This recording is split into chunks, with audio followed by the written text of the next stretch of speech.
Welcome to What Am I Looking At, a podcast from the Department of Art and Design at Arkansas State University.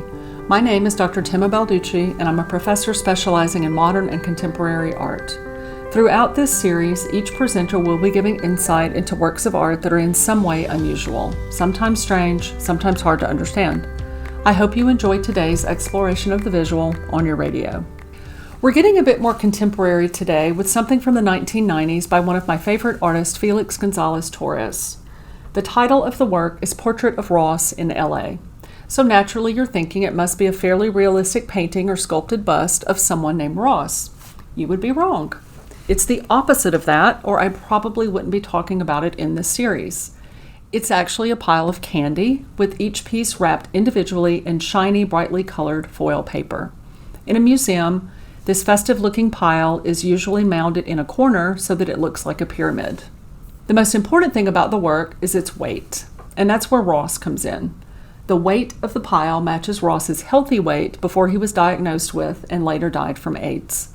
At its core, the pile of candy is a memorial to Ross, but that's too simple an explanation. What the artist did was really brilliant, and it required viewer participation to make sense, which is typical of postmodernism. Basically, the viewer is encouraged and even expected to take a piece of candy from the pile. Over the course of a typical day at the museum, as visitors grab pieces of candy, the size of the pile is reduced, which means the weight of the pile is also reduced. This gradual reduction mirrors the wasting away of Ross during his illness. The next morning at the museum, the pile is replenished and the process begins again.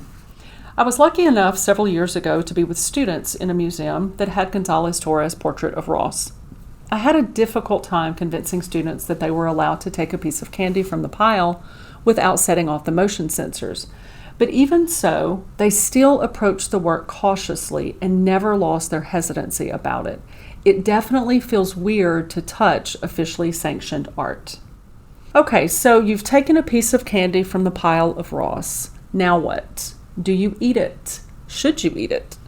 Beyond the fact that you might think of the candy as art and something you should preserve, there's the idea of touching or ingesting something associated even indirectly with AIDS.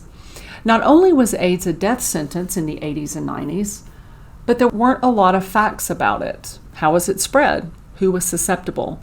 People were scared.